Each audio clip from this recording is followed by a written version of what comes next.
Hola, muy buenas noches con todos. Antes de empezar, quiero confirmar el audio. Si se me escucha bien, de repente me pueden hacer así.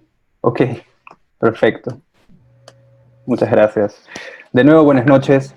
Les agradezco por su asistencia. Bienvenidos a este espacio de conversación propuesto por el CPPL titulado Los niños y la tecnología. Mi nombre es Renzo, soy parte del centro y voy a estar a cargo de la plataforma. Me voy a tomar ahora unos minutitos antes de empezar para dar ciertas pautas importantes. Primero que nada, todos los micros se van a mantener en silencio, a excepción de nuestras panelistas. Si desean intervenir, pueden levantar la mano de forma virtual. Para esto deben dar clic en el botón participantes, que está en la parte inferior. Y luego en la esquina inferior derecha, dar clic en el botón levantar la mano. Y ahí yo paso a activar sus micrófonos.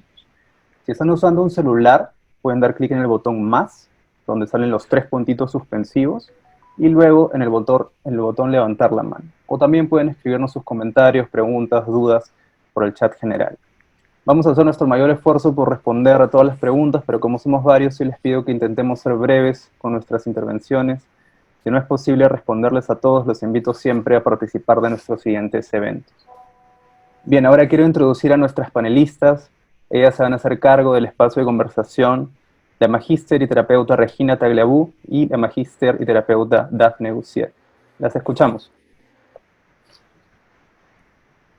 Eh, bueno, buenas noches. Damne y yo vamos a presentar hoy el tema de los niños y la tecnología.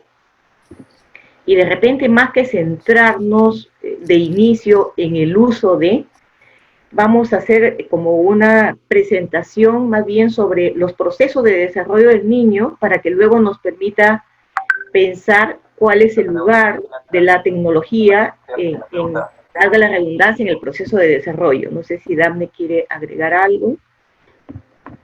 Sí, quisiera saludar a todos los que nos acompañan hoy, agradecerles su presencia, agradecer al centro la invitación y agradecer que estoy hoy, no solamente en el centro que es una casa para Regina y para mí, sino en una grata compañía. Ambas conocemos a Renzo desde hace un tiempo y estar en compañía de una eh, maestra y amiga como Regina es todo un gusto. Gracias, colegas. Maestra, tú también, ¿no? Y buena compañía. Bueno, de repente, un poco, yo voy a tomar la primera parte, pero igual, un poco vamos compartiendo con Daphne. Y sí empezar un poco como en estos, bueno, desde hace mucho tiempo, la tecnología de la información y la comunicación han llegado, pero para quedarse, ¿no? No están transitoriamente. E incluso en estos últimos tiempos que estamos de pandemia y donde hemos tenido la necesidad de virtualizar una serie de actividades de estudio, laborales, etcétera, ¿no? La tecnología está jugando un rol muy importante, ¿no? Desde esta línea, ¿no? También podemos ver, hablando de los niños, ellos son quienes en su proceso de desarrollo están más expuestos a su influencia. Un niño hoy convive desde muy pequeño y casi de manera natural con el uso de la tecnología, ¿no? Entonces, desde edades muy tempranas podemos observar cómo el niño va familiarizándose con la pantalla del celular, de la computadora, y se asoma un poco a esta herramienta como un objeto más como cualquier otro que le rodea, ¿no? Sin embargo, hay toda una preocupación en los papás y también en muchos educadores que ellos se enamoren de estos objetos y pueda generar una dependencia. Y nos preguntamos hasta dónde, cómo graduarlo, ¿no? Y de repente no se trata de mirar en ventajas, desventajas, positivo, negativo, sino un poco pensar al niño en torno al uso de estas y el papel que juega también en su proceso de desarrollo y en su dinámica e interacción con el mundo, ¿no? Un poco no se trata acá de plantear mantener alejados a los niños de la tecnología, y eso nos va a garantizar un desarrollo sano, ¿no? Sino que de repente vamos a mirar un poco la presencia de esta, pero tomando en cuenta el proceso de desarrollo, ¿no? De repente ahí empezamos un poco con el primer aspecto que implica ser padre de estos niños. No sé, Renzo, si de repente puedes poner la primera diapositiva, ¿no? Vemos un poco que ser padres es todo un proceso, ¿no es cierto? Cómo de repente tenemos al niño mentalizado, empezamos a mentalizarlo desde el momento en que lo deseamos, ¿no? Entonces, colocamos una serie de expectativas en el niño, en su proceso de desarrollo, nos lo imaginamos cómo queremos que sea, y muchas veces también lo imaginamos, ¿no? Como que él va a cumplir aquellos logros que nosotros no hemos podido cumplir. En todo caso, creo que lo imaginamos con un destino mejor que el propio, ¿no? Y como en ese sentido, la parentalidad es como un hecho, un pacto ético, ¿verdad?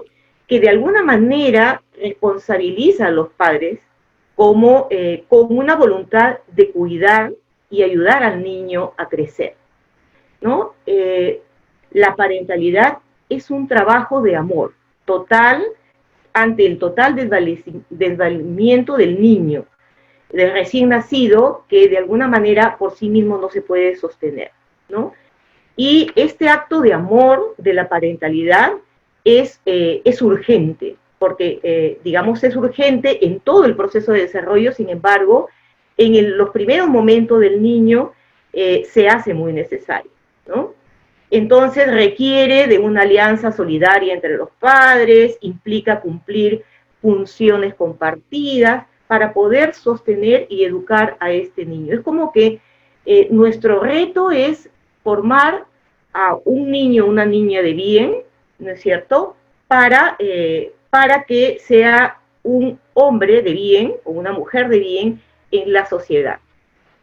Pero ahora pensemos un poco también, no es tarea fácil, ¿verdad?, acompañar al niño en este desarrollo. De repente, como lo imaginamos, colocamos una serie de pensamientos, fantasías, metas, ideales, ¿no es cierto? Pero, sin embargo, a la hora que nos encontramos con el bebé real, vemos que no es tan fácil la tarea. Sin embargo, no es imposible, ¿no? Yo a veces planteo que es como un compromiso que también hemos formado con la sociedad, ¿no? Ahora pensemos un poco, ¿quién es el bebé?, ¿no? Este bebé es un ser desvalido, ¿verdad?, que necesita de estos padres para crecer, pero también este es un bebé que desde que nace, él hace un esfuerzo por ir adaptándose al mundo, ¿no? Hay digamos, naturalmente hay una búsqueda de crecimiento, pero solo no puede hacerlo, ¿no? Es una tarea compartida por los padres para poderle dar este holding, este sostenimiento. Pero el bebé, cuando nace indefenso en todo el sentido de la palabra. Digamos, lo que lo contacta con el mundo son sus sentidos. Entonces, la primera, siempre es importante el uso de los sentidos, porque nos permite conectarnos con los otros, ¿verdad?, con el mundo, con nosotros mismos, reconocer que tenemos un cuerpo, pero al principio el niño no tiene esto claro, ¿no? Entonces, él básicamente funciona a través de sensaciones desordenadas, difusas, que él no tiene idea de dónde provienen, ¿no? Y no hay una diferenciación entre mundo interno, mundo externo. Estos son muy indiferenciados. Incluso, por ejemplo, el bebé llora la mamá puede darse cuenta, o el papá o el cuidador de repente descubre, ¿verdad?, que es porque está con gases, ¿verdad?, pero el bebé no tiene ni idea de dónde viene. Entonces su mente se va construyendo con el otro, ¿no? Entonces él sí necesita de su desarrollo, va de la mano con el vínculo que va construyendo con el otro. Y estos primeros representantes del mundo de estos otros son los padres, ¿no? Entonces, piel a piel, el bebé se va construyendo, el padre lo va tocando, lo va abrazando, el padre, la madre, ¿verdad? Y eso va permitiendo que los brazos de los padres vayan de alguna manera llevando al bebé a sentirse sostenido, y este sostenimiento que empieza siendo externo, ¿verdad?, va ayudándole al bebé a formar un mundo interno, o sea, una mente en la que poco a poco se va representando el mundo.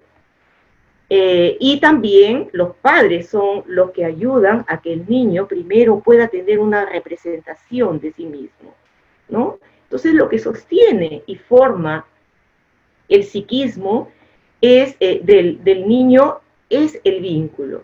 Y el vínculo va en dos direcciones, ¿no?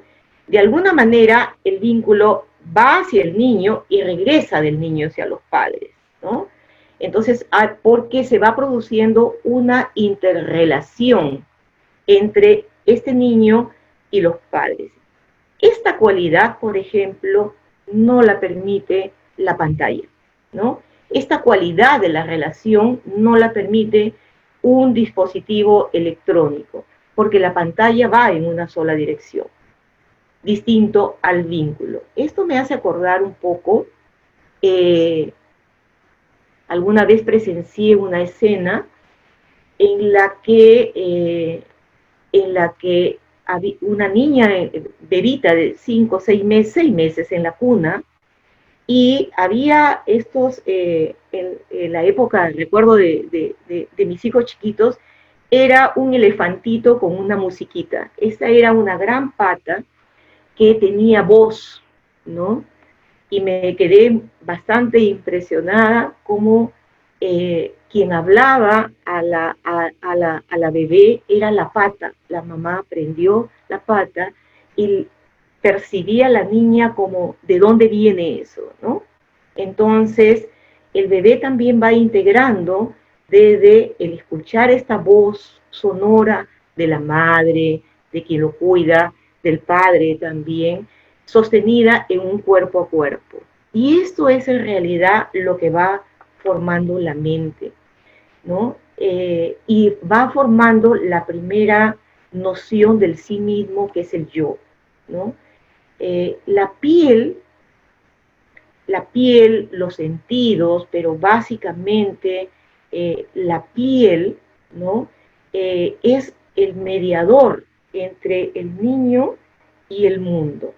Entonces, en la medida en que la madre o el cuidador o los cuidadores le van devolviendo al niño, le van poniendo palabras a lo que le sucede, van como encontrando juntos, el niño va a poder ir representando y también ir un poco, vamos a llamarle como entendiendo eso que a él le pasa, porque la madre le pone un nombre, ¿no? Y así es como va a aprender incluso a crear pensamiento, a conectar entre las sensaciones que va teniendo en su cuerpo con, ¿verdad?, con lo que su mente le va ayudando a conectar, a poner palabra, a generar pensamiento, ¿no? Entonces, de alguna manera, incluso el cuidador, la madre, porque no es solamente la madre, son los padres, los cuidadores, ¿verdad? Son un poco también los que van recibiendo estas angustias, porque el niño lo único que sabe al principio, la única manera de comunicar es el llanto, ¿no es cierto? Comunicar su malestar. Entonces es como la madre elabora, o el cuidador elabora lo que el niño trae, lo que el niño digamos, interpreta, lo transforma y le devuelve al niño procesado en imágenes, afectos, de tal manera que va formando sus representaciones. A mí me viene también otra imagen que lo veía cuando era niña, como las palomas, cuando tienen su pichoncito, ¿no? El pichoncito no puede comer el maíz o la comida entera. Entonces ella lo predigiere y se lo pone en la boquita. De alguna manera, esto es también lo que la madre, quien hace el vínculo, el padre, quien hace el vínculo, el cuidador, va haciendo con el niño y le va dando un registro de quién es él, ¿no? Entonces, un poco mirando esto del predominio de lo sensorial, el predominio de los sentidos, que es la primera manera en la que el niño se contacta con el mundo y aprende a conocerlo, ¿no? Hay un teórico que es Ansiu, que habla de un yo piel, ¿no? Porque es la madre al acariciarle, al ponerle nombre a las partes de su cuerpo, es que le va dando al niño esta noción de quién es él y que hay un cuerpo que lo contiene y va ayudando a que el niño se calme incluso y vaya diferenciando entre el adentro y el afuera, pero es un proceso largo, ¿no? No es tan inmediato. Entonces, en este primer encuentro con el mundo, predomina lo sensorial, y, como les decía, la piel es el órgano de contacto mediador entre el niño y el mundo. El olfato también es importante. Recuerdo otro evento, alguna vez a mi hija le pidieron unas horitas cuidar a una bebé que estaba de seis meses más o menos, y los papás la dejan tranquila, medio dormidita, los papás cierran la puerta y la niña empieza a llorar, a llorar, a llorar, a llorar. Y recuerdo que le decía, busca algo, los papás nos han dejado una colchita, ¿no? ¿Cómo se nos pasó, no? Hasta que encontramos una sonaja, ¿no? Y la niña, y poco a poco la fuimos calmando, ¿verdad? Porque además la voz no era la de su madre, ¿no es cierto?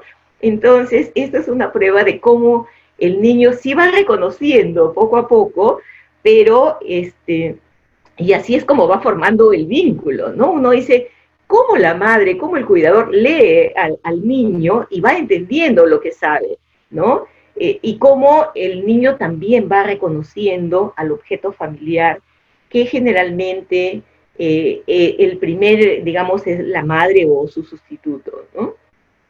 Entonces, la visión ahí todavía la audición no juega un rol tan importante en esos primeros momentos, ¿no?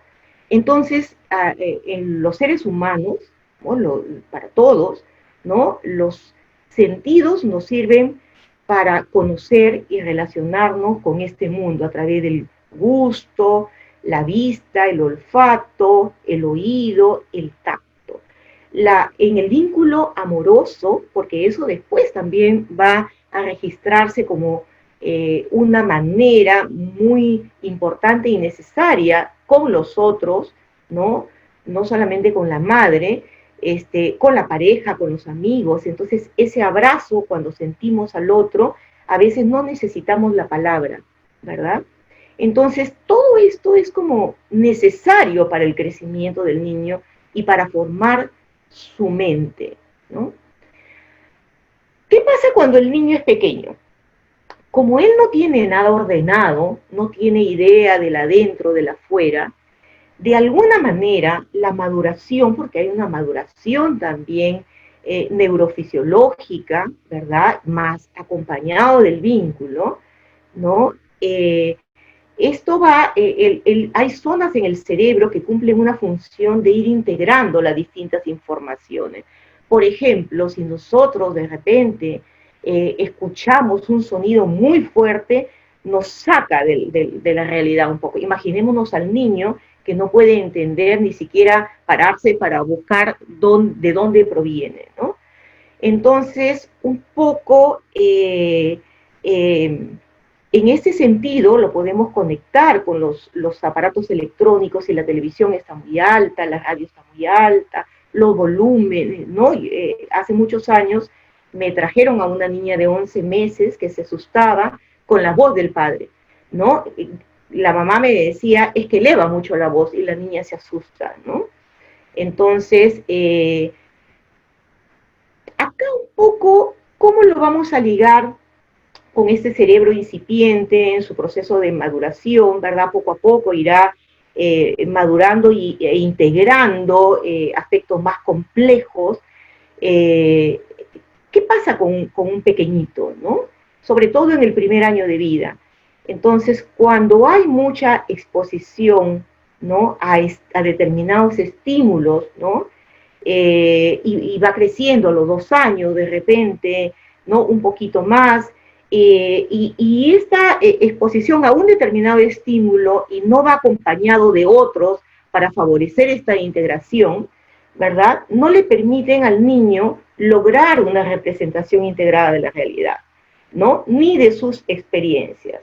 Por ejemplo, si de repente el niño, desde muy pequeñito, está frente a la pantalla de la tablet y va viendo la comida, los platos, o sea, ¿de qué se pierde? Ve la imagen, pero no puede conectar con el olor, no puede conectar con el tacto, de tocar. Entonces, como que de alguna manera, sí, las experiencias que el niño vive van conformando también un poco las conexiones neuronales que va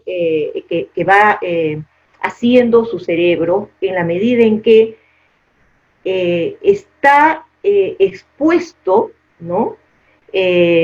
A las distintas experiencias que el medio le propone, ¿no? No es que sean unas mejores que las otras, sino un poco mirar en qué aspectos hay una mayor sobreestimulación, ¿no? Entonces,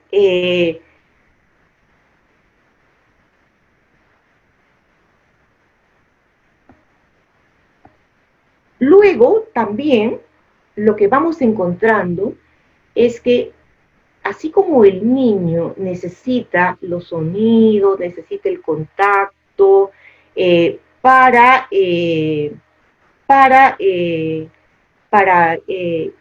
aprender, interiorizar el mundo, también necesita momentos de calma. También necesita desvincularse de algunos estímulos para poder integrar, para poder procesar. Cuando hay muchos estímulos, cuando hay mucha información, el niño no tiene la mente suficiente para poder integrar tanto, ¿no? Entonces, eso trae algunos efectos en la formación, integración de su psiquismo, o lo que comúnmente llamamos también incluso su estilo de personalidad. Y eso puede sí tener efectos en sus procesos de aprendizaje, incluso los escolarizados, ¿no? Entonces también necesita un poco de paz, de calma. A veces el niño, decimos, para dormir tienes que sacarlo a pasear en el carro y en movimiento, si no, no duerme. Para dormir tienes que un poco agitarlo un poco más. Para dormir tienes que ponerle el volumen alto.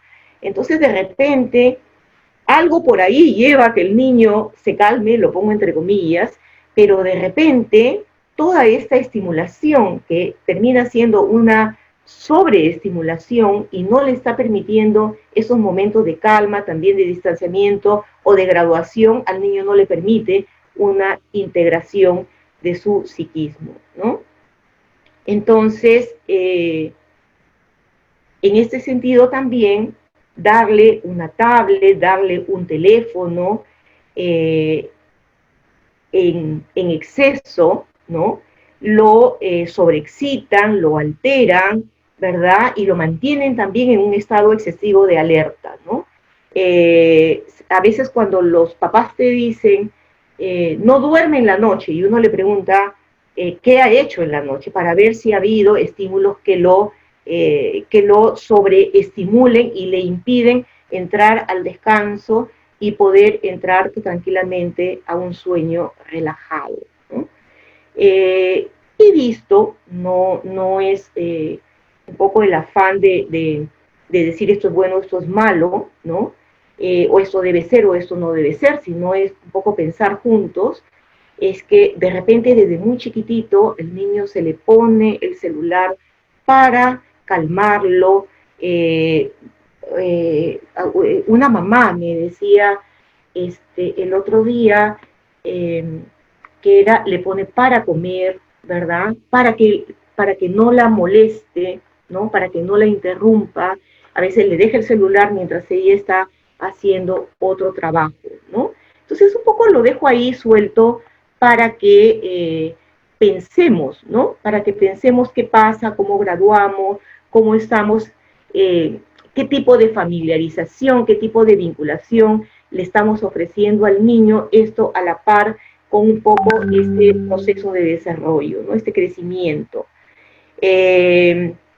Otro aspecto que también es importante es cómo en la medida que el niño va creciendo, también en algún momento se le va,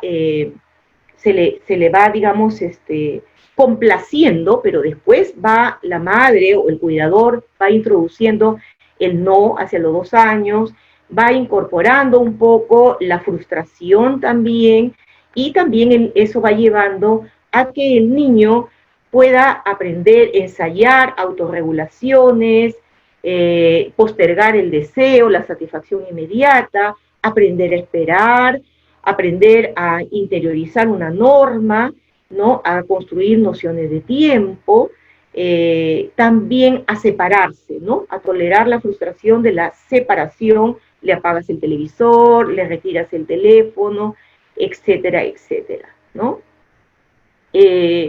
Algo más al final también que Daphne lo vaya incorporando también es un poco el lugar del juego en el proceso de desarrollo del niño, ¿no? El juego es lo que al niño le va a ir generando una experiencia y un ensayo incluso del mundo, ¿no? De roles, a aprender, por ejemplo, cuando digamos, genera apego entre los muñequitos, papá, mamá, le da besitos, ¿no? De alguna manera con el juego el niño también ensaya maneras de vincularse que los padres tienen con él, ¿no? Entonces el juego es estructurante, ¿no? No hay nada más significativo y estructurante para un niño que el jugar, ¿no? El juego se hace en movimiento, ¿no? Y justamente eso va a generar mayor vitalidad, movimiento. Sin embargo, sí voy a traer un poco algunas observaciones como que a veces el niño está inquieto, movido en esta búsqueda, porque él es muy ávido de nuevas experiencias, ¿verdad? Entonces, a veces es más fácil darle la tablet, es más fácil ponerlo frente a la tele, ¿no? Es más sencillo, o catalogamos este movimiento, que es esta búsqueda de aprendizaje y de crecimiento, en la que expresa su vitalidad, como una conducta inadecuada, ¿no? Lo sancionamos, tendemos a sancionarlo. Y acá me voy a quedar dando un ejemplo el otro día, ayer en una sesión con un niño de 5 años, ¿no? El niño me dice, ya, te voy a compartir un video. Ya, ok. Y para mí el video era la ocasión para pensar, ¿no? Entonces, porque a través del video él va a poner cosas suyas y vamos a mirar juntos ahí qué pasa, ¿no? Era la sesión por la pantalla, por el Zoom, ¿no? Entonces él me comparte un video de Legoland, y el video es con Legos. Uno es el robo al banco, ¿no? Entonces presenta todas las escenas del robo, la policía los atrapa, los ladrones van a la cárcel, luego arman una estrategia para escaparse, ¿verdad? Se escapan, los encuentran, los regresan a la cárcel y de pronto los ven limpiando, barriendo, limpiando luna, ¿no? Entonces, un poco para reparar su conducta, ¿no? Entonces, me pareció interesante y también en ese momento, seguramente, o en otro momento, pero me llevaba a pensar por qué el niño elige este juego, ¿no es cierto? Pero, en fin, luego ingresa otra partecita, eran muy chiquititos, muy poco tiempo, y que se llama La invasión de los extraterrestres a la comisaría. Entonces llegan los extraterrestres y él estaba ahí. Y en eso, porque tenemos la sesión y la mamá está en la misma habitación trabajando, ¿no? Y le dice fulanito de tal, ¿qué estás haciendo? Entonces él le dice, es que estoy mostrándole a Regina el video. Obviamente él quería una complicidad, me di cuenta también una complicidad conmigo, porque parece que la mamá gradúa y prohíbe un poco estos, ¿no? Estos juegos o estos videos, ¿no? Entonces, la mamá le explica, yo le digo, déjalo porque será una oportunidad para pensar juntos a ver qué pasa, ¿no? Y la mamá, no termino yo de escuchar bien, pero le pregunta y le explica, ¿no? Igual ella hace referencia al acuerdo que tienen de no estar tanto tiempo en estos juegos. Entonces el niño le da la disposición muy tranquilamente y el niño cierra el video y de pronto gira la pantalla del Zoom a su mesa donde tenía los muñecos en un escenario con los carritos y él continúa jugando, ¿no? Continúa jugando a la carta, a los buenos, a los malos, yo le voy preguntando y un poco acá son los padres quienes le ponen el stop, ¿no? Y el niño, cómo es que en ese momento, frente a la frustración, ¿verdad? Pero primero le dice no a la mamá, se justifica con Regina, la paga, ¿verdad? O lo saca, saca el juego, y luego, cuando se redirige a su mesa, él de alguna manera termina jugando, interactuando conmigo el mismo juego. Juega lo mismo, pero pasa de pasivo a activo. Organiza el espacio, manipula los personajes, los hace interactuar, pone sus propios diálogos y recrea lo que estaba viendo en los videos, ¿no? De alguna manera, un poco esto tomando en cuenta cómo va evolucionando también la mente, que parte desde lo puramente digamos, sensorial, ¿no? Luego ya en la medida que hay lenguaje, pensamiento, interacción y el movimiento del juego, pero un poco interesante, porque acá no hay un solo estímulo que viene en una sola vía, sino como el niño va integrando y obviamente va armando representaciones más integradas, ¿no? Tengo ahí algunas otras reflexiones, pero le doy un poco la palabra a que ya me le he tomado, creo, demasiado tiempo.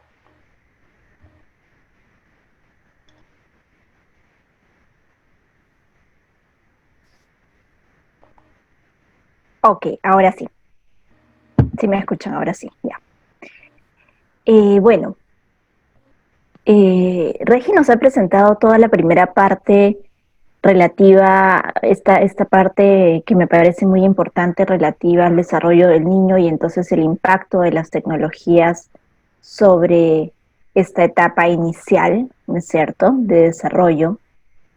Y vamos a conversar un poquito más conmigo respecto a los niños un poco más grandes, digamos a los niños escolares, que entran a lo que en psicoanálisis llamamos periodo de latencia, después, vamos a decir primero, segundo, tercer grado, 7, 8 años, ¿no?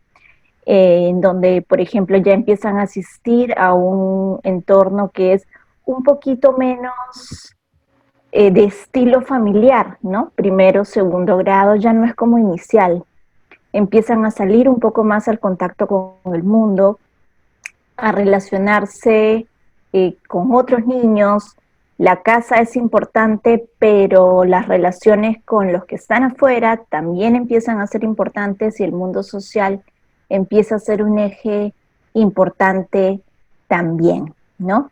Entonces, vamos a hablar un poco conmigo de esa parte. Primero quería leer algunas citas como disparadoras de ideas. ¿Podemos pasar, por favor, Renzo? Ajá. A ver, un segundo. Y ya. Ahí. En la clínica actual observamos niños de distintas edades que corren el riesgo de quedar prendidos a diversos medios tecnológicos. Cuando esta adhesión se da en términos extremos y en el marco de la temprana infancia, como decía Regina, resulta interesante reflexionar acerca de su impacto en el funcionamiento psíquico y en el proceso de subjetivación. El proceso de subjetivación es el proceso de devenir sujeto, ¿no es cierto? Seguimos, por favor, Renzo. Desde la aparición del Internet, y muy especialmente desde los smartphones, hay un cuestionamiento radical de las categorías de espacio y tiempo. Las distancias se han acortado radicalmente y la realidad virtual permite que lo ausente continúe presente. Y esto creo que lo vemos muy claramente en este tiempo de pandemia, ¿no? Ello explicaría en parte por qué la gente camina con un teléfono celular en la mano. Sería equivalente a no estar solo, a ir acompañado por otro, por un ausente que puede hacerse presente en cualquier momento. De esto vamos a hablar en un ratito más también, de que para muchos niños el tema de las redes y los juegos son una fuente de acompañamiento, ¿no? Y a veces una forma de socialización que les resulta más manejable de manera virtual que de manera presencial, ¿no? Seguimos, por favor.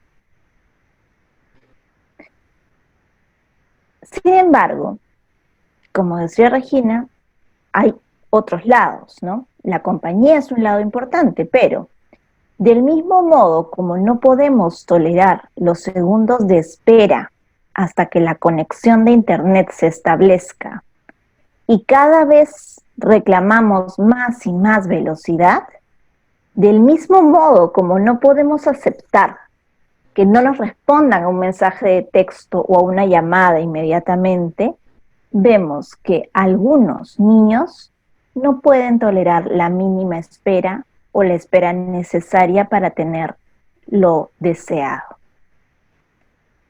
Seguimos, por favor.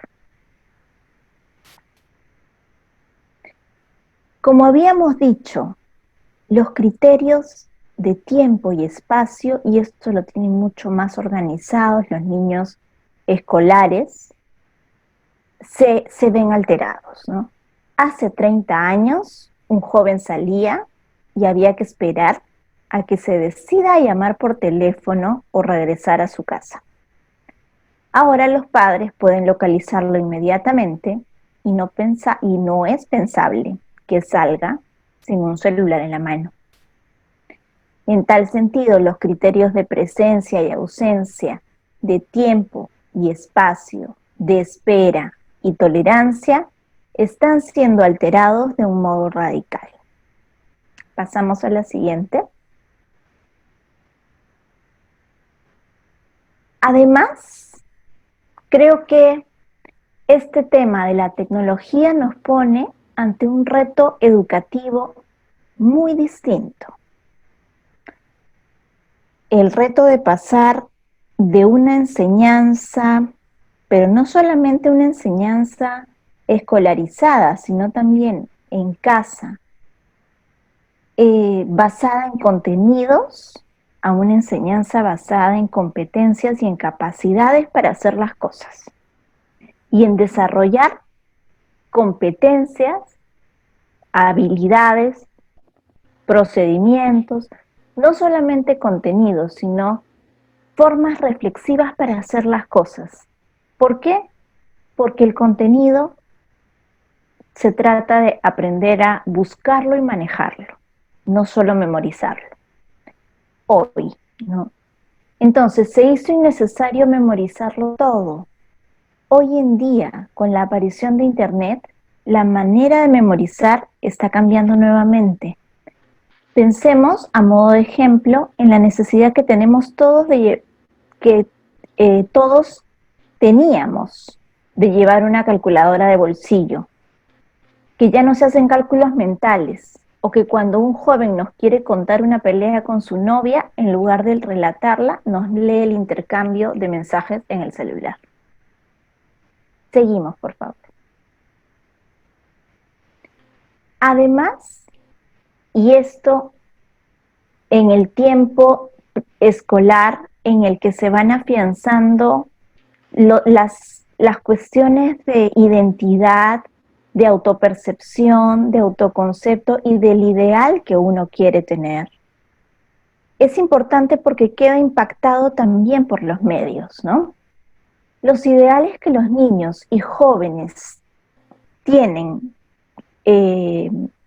con los que los niños y los jóvenes tienen que verse y que servirán para la construcción de su propio ideal del yo, ya no son solo los que los padres les hubieran podido transmitir, sino los que los medios los inducen a pensar, ¿no? Sigamos pasando, por favor. Ajá.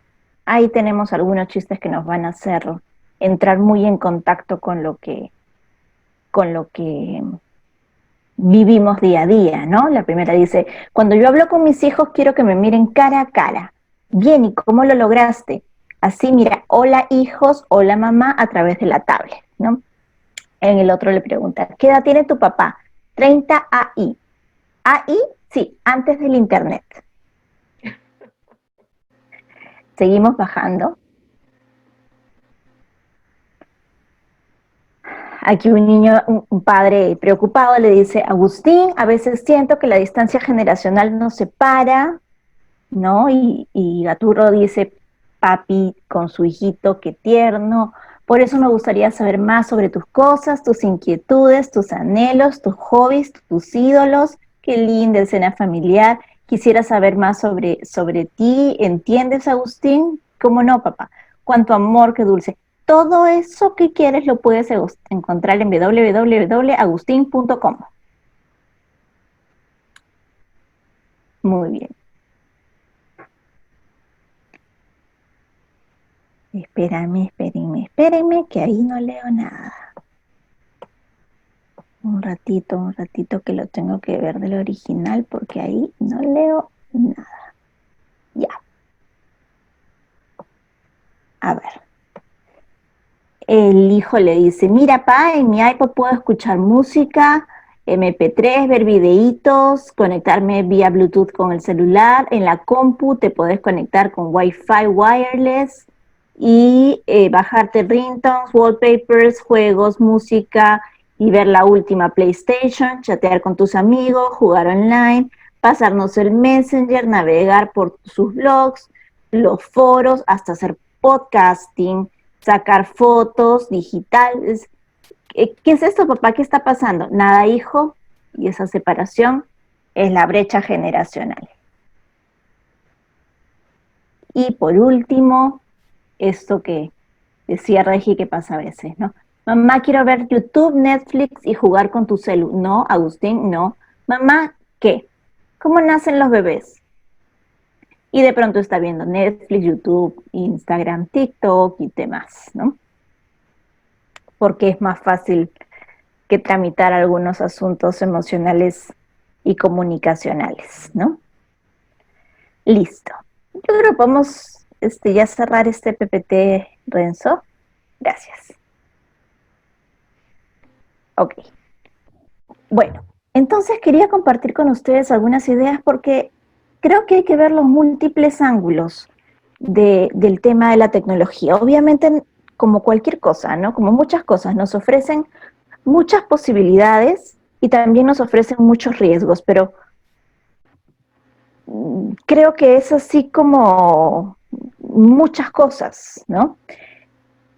Creo que hay que entender, en primer lugar, hay que acercarse un poco como profesionales de salud mental y como padres a qué está haciendo el niño con la tecnología. Uno puede escuchar que algún papá dice, es que está en internet todo el día. Y la pregunta lógica de los psicólogos es, ya, ¿y qué hace en internet? ¿Qué está haciendo ahí? ¿En qué está? ¿En qué páginas? ¿En qué juegos? ¿En qué programas? ¿Juega solo? ¿Juega en línea? ¿Qué hace? Porque eso tiene una serie de implicancias. El juego que esté jugando. A ver, nosotros escogemos así como vamos y escogemos, no sé, bueno, cuando íbamos al cine escogíamos una película de acuerdo a nuestros intereses y a nuestro estilo de personalidad. Los chicos a menudo también escogen las cosas que ven y las cosas con las que sí, las cosas que ven y las cosas que juegan de acuerdo a lo que va con ellos, ¿no? Entonces, ¿qué transmiten estos juegos? ¿Qué transmiten? ¿Qué quieren decirnos con estos juegos, con estas interacciones, con la pertenencia a ciertos chats? Por ejemplo, a veces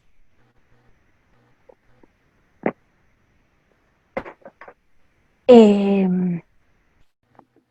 visto más de un niño en la edad del rango que les digo, ¿no? 8, 9, 10, no, sobre todo 9, 10, 11 por ahí, jugar algunos juegos que los hacen sentir parte de una comunidad.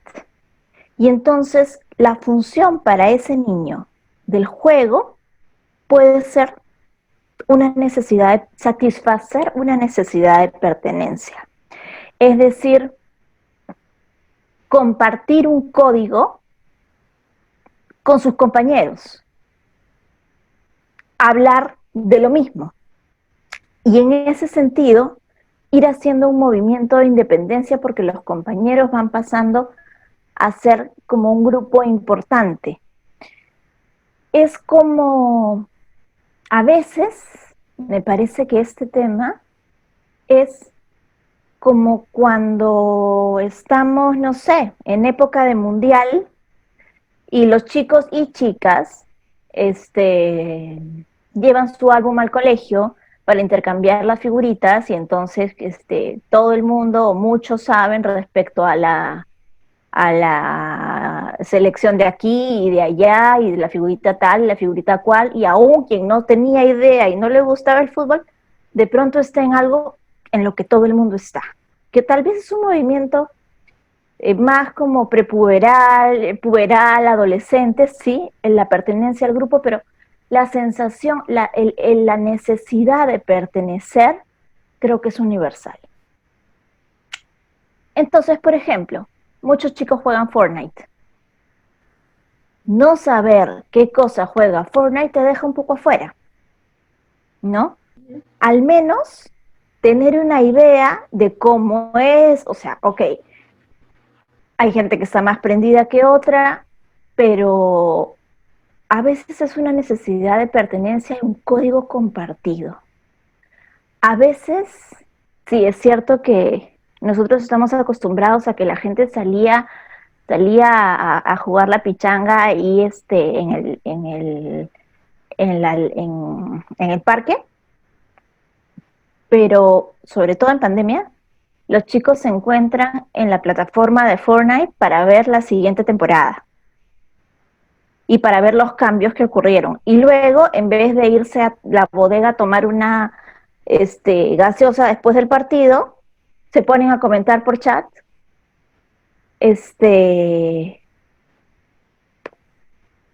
las novedades de la nueva plataforma, cómo cambió la plataforma, qué está más interesante, si están decepcionados, si no están decepcionados, si es más retador, si es menos retador, si no sé, diferentes cosas, ¿no? Entonces, para algunos es una necesidad de pertenencia. Para otros, en algún momento he visto Y todo esto parte de algunas reflexiones desde la clínica, ¿no? Para otros pueden ser escenarios en los que se vean cosas que no pueden vivir en lo cotidiano. Por ejemplo, un chico me decía, es que el respeto que se da, por ejemplo, en Fortnite, cuando va a pasar un evento y todo el mundo se acerca a ver el evento, pero nadie se mata ni se pelea en ese momento, es único. Es una hermandad que no ves en el mundo cotidiano. Eh, También está, creo, a veces la necesidad de sentirse productivos y sentirse fuertes, ¿no? Tal vez en el mundo cotidiano, en el mundo real hay una serie de cosas que no pueden hacer, pero ahí en el juego pueden matar zombies, deshacerse de todo el mundo, pueden llegar a desarrollar la estrategia, pueden hacer una serie de cosas, ¿no?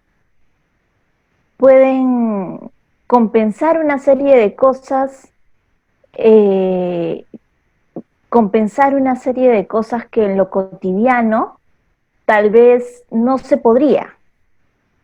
Pueden sentirse fuertes y productivos cuando tal vez en lo cotidiano sería un poco difícil.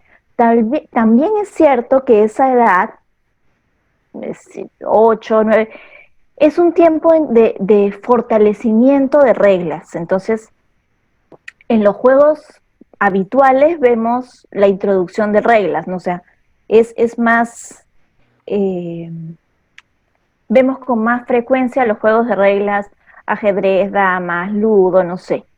Entonces, estos, por ejemplo, juegos que vemos online, también tienen una serie de reglas, y son reglas que hay que respetar. Entonces, es porque si no te sacan del juego, porque si no, no va. Sí es cierto que a veces se hackean, hay shortcuts para eso, eh, pero son juegos que tienen una serie de reglas, y esto es importante porque también va reforzando la idea de lo estructurado que necesita uno, que esté la mente para poder irse adaptando a una sociedad, ¿no? El gran miedo siempre es, ¿qué pasa con los juegos violentos?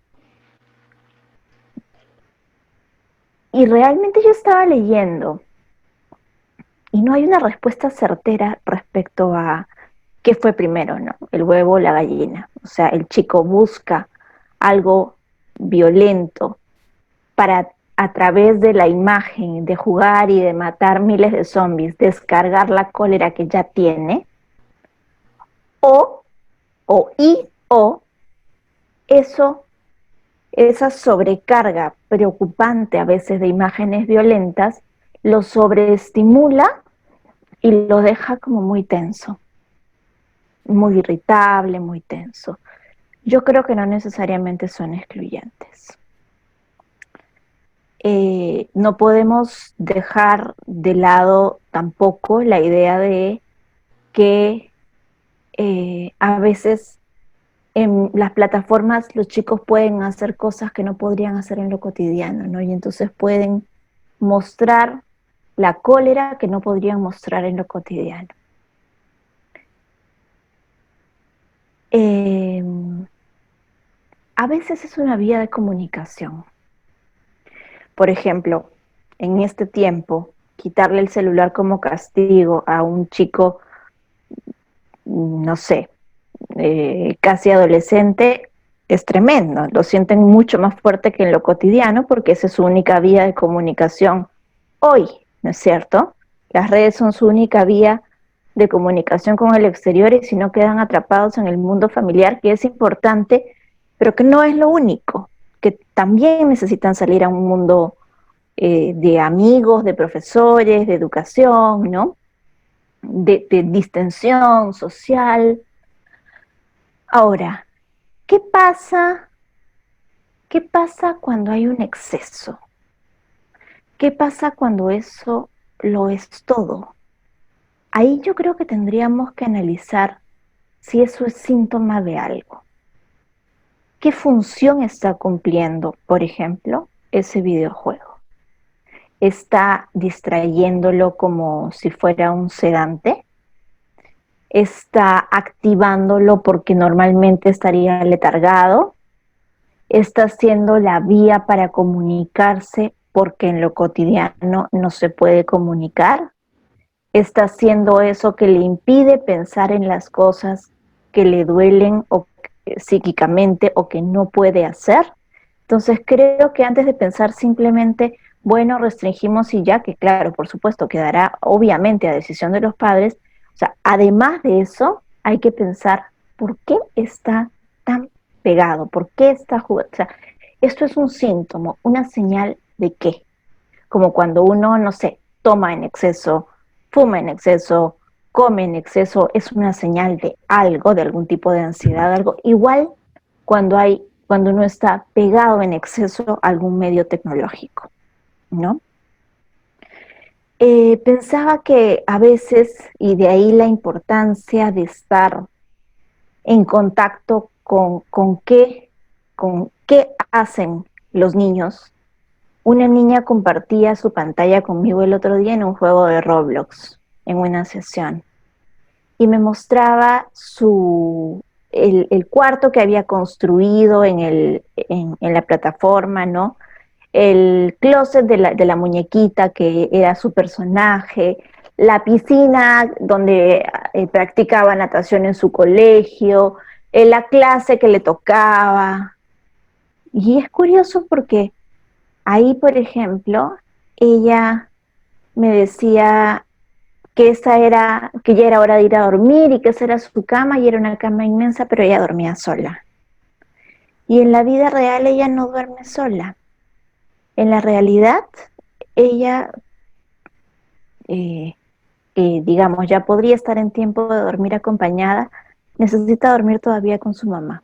Pero en el juego hace cosas que son tal vez caminos de tránsito o deseos de aquello que todavía en la realidad no puede hacer.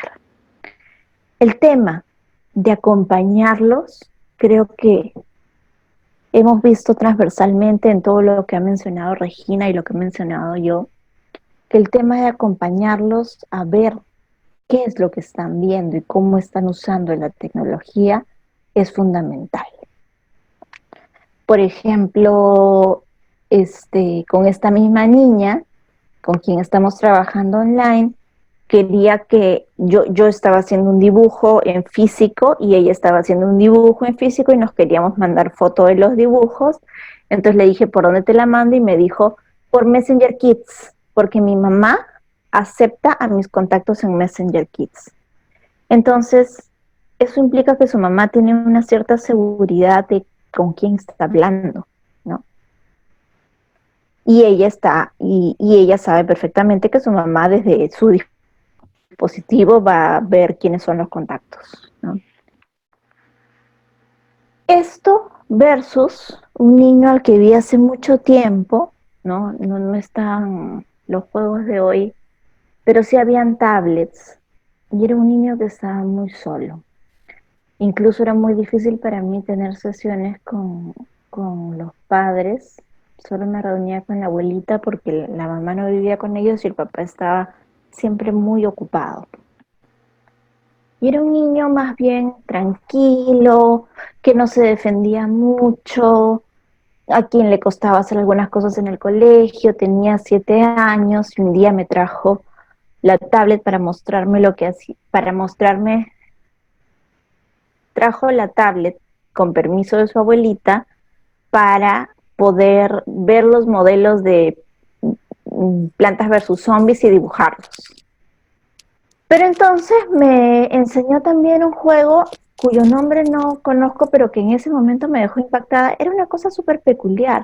Era una caja, o sea, el juego era como una caja, era un app, ¿no? De tablet. Era una caja de cartón en donde había un muñeco y uno podía elegir qué cosa hacerle al muñeco. Lo podías golpear, lo podías puñetear, lo podías cortar, salía sangre volando. Era una cosa espantosa, ¿no? Y yo le pregunté, ¿y cómo haces tú para bajar los juegos? ¿Y quién te acompaña a veces cuando juegas? Y me dijo, nadie, no, nada, solamente los bajo, ¿no? O sea, sin, sin el permiso, sin la mediación de nadie. Entonces este niño que debía haber estado conteniendo un montón de cólera lo estaba evacuando por ahí, pero de todas maneras de una forma muy brusca que creo que era importante que los adultos, que algún adulto a cargo conociera, ¿no? Bueno, yo creo que lo dejamos por acá para poder conversar.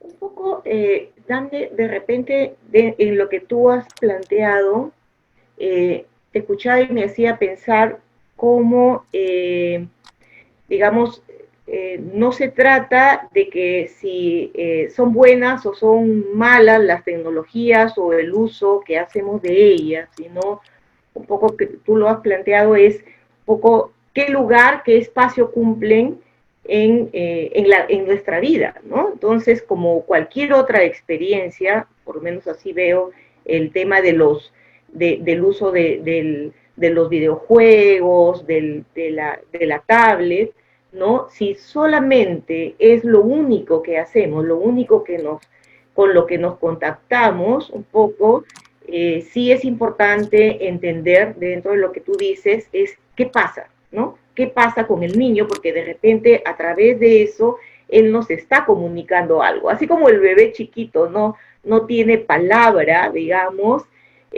todavía, ¿no? ¿Verdad? Y entonces llora simplemente. Y de repente, en términos a veces de las emociones, que yo lo ligaría con la primera parte de la exposición, ¿verdad? En la medida en que en el vínculo no se ha ayudado digamos, a encontrarse con el otro, a leerlo desde sus propias necesidades, a darle lugar, ¿verdad? A sus propias necesidades, a verlo diferenciadamente, este niño también va creciendo, ¿verdad? Va poniendo palabras, porque efectivamente es inevitable que tenga una evolución en su desarrollo cognitivo, ¿verdad? Pero de repente estas palabras no están conectadas necesariamente con aquello que le pasa internamente, es decir, con los afectos, ¿no? Entonces creo que eso es importante verlo, porque pensaba que también puede ser, puede generarse con el uso de los dispositivos, ¿verdad? Un espacio intermedio de encuentro también, ¿no? Entre los padres y el niño. Y me ponía un poco a pensar, es un poco cuando, digamos, tú dices, ¿no? El niño está muy solo, el niño entonces va a recurrir a algo que cubra este vacío, esta necesidad, ¿no? Y esto de que la tablet, salvo en la etapa que tú has descrito un poco más, pero cuando el niño es muy pequeño, en realidad no hay un ida y vuelta, y el niño sí necesita a lo largo de digamos, de estas etapas, es que le devuelvan la mirada, ¿no? Que el otro le devuelva la mirada y vaya construyendo con él. Es como que los padres le prestan la mente a los niños, ¿verdad? Al principio más, y luego van graduando y el niño va generando una autonomía, y bueno, acá se van dando algunos cambios en la adolescencia, donde se apropia de sí mismo y de sus propias decisiones, ¿verdad? Entonces, es como este acompañamiento, es un acompañamiento para ayudarlo a crecer, ¿no? Y es necesario, y tomamos un poco esto conectado con este pacto ético que de alguna manera nos da una responsabilidad frente al cuidado de este niño en términos de lo que le damos, no le damos, lo graduamos, ¿no? Acá es necesario el tema de la normatividad para todo, no solamente para el uso de los videojuegos, porque si no hay límites no podemos crecer, ¿no? Siempre el niño, como en el ejemplo que les he puesto, ¿no? El niño necesita el no del padre para que también él aprenda a autorregularse con un no interno y aprenda a discriminar y a diferenciar, ¿no? Ujú, ujú.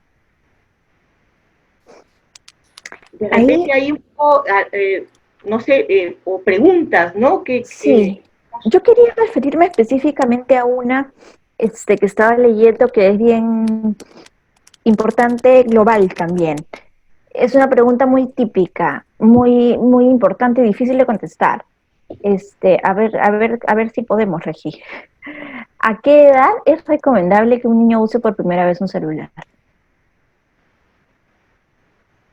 Yo creo que depende de varias cosas, desde la utilidad que le va a dar al celular hasta las características específicas del niño. Es decir, ¿un celular para qué? Hay muchos padres separados que no pueden entrar en un diálogo suficiente, que están todavía muy afectados por la separación y no pueden entrar en un diálogo que permita una conexión completa, y que entonces le avisan, por ejemplo, le avisan, a ver, con esto no quiero decir que llames directamente necesariamente, pero le avisan, voy a llamar a María a tal hora. Ah, ok, entonces María contesta y se queda hablando con quien no esté, ¿no? Mamá o papá desde su tablet o desde su celular. El otro progenitor está ahí, lo sabe, pero va teniendo algo de independencia, ¿no? Monitoreado, por supuesto. Otra situación es que hay niños que se sienten muy temerosos de ir, por ejemplo, a hacer un trabajo de grupo, o ya un poco más grandes, no sé, a alguna casa, o ir a la casa de los abuelos o de los tíos y quedarse un ratito solos. Entonces, a veces, o no sé, niños que no quieren ir al paseo de estudios, al viaje a la salida de estudios del colegio, porque van a estar horas lejos de mamá, y entonces por ahí un medio como eso, o a la salida de campo que dura unos días, ¿no? Niños más grandes del colegio, y por ahí que eh, un celular es como una cuestión de transición, ¿no? Te puedes comunicar conmigo, si te sientes mal, voy a estar a la distancia de una llamada en cualquier momento, puedes comunicarte conmigo, o a veces eh, cuando, no sé, cuando los chicos se van a la casa del otro de los padres y ¿no? Cuando los papás están separados y van a extrañar, y entonces es más sencillo comunicarlos de esa manera. Creo que depende de las características del niño también. Alguna vez una niña me decía a los 8 años, yo quiero que me compren un celular y quiero que me compren tal modelo y el último que había salido, yo quiero el iPhone 11 no sé qué cosa. Y para que, no, bueno, para jugar, porque es bacán, porque es chévere, porque tiene una super cámara, y y bueno, para que mi mamá sepa dónde estoy. ¿Tu mamá no sabe siempre dónde estás? Bueno, sí, porque estoy en el colegio o estoy con ella. Entonces, eso ya era una postura como más adolescente, ¿no? Lo que ella quería ahí era el juego. Entonces, también tiene que ver con cuánto el niño específicamente puede manejar ese dispositivo, ¿no? Aceptar las reglas, como decía Regina. Viene el dispositivo y viene con reglas, las reglas que la familia decida. Si lo juegan X horas, si lo juegan solo los fines de semana, o si están en contacto solo los fines de semana, o si se deja a las 10 de la noche y se carga en el cuarto de los papás, o si se usa en la semana solamente para pasarse las comunicaciones respecto a tareas por WhatsApp, o no sé, ¿no? Viene con un conjunto de reglas. Ahora, en esa línea me hacía pensar, es un poco, ¿qué pasa con la pareja de padres o de cuidadores? ¿No? O quienes están, digamos, acompañando el crecimiento. O sea, cómo las reglas son necesarias, pero el niño es muy astuto y pesca los desacuerdos, ¿no es cierto? Entonces, de alguna manera también, digamos, muchas personas, los terapeutas, escuchamos eso cuando dice, un papá me decía, pero es adicto mi hijo porque juega y quiere jugar todo el día. Entonces yo le digo, le decía, pero cuando tú pones la norma, ¿lo deja?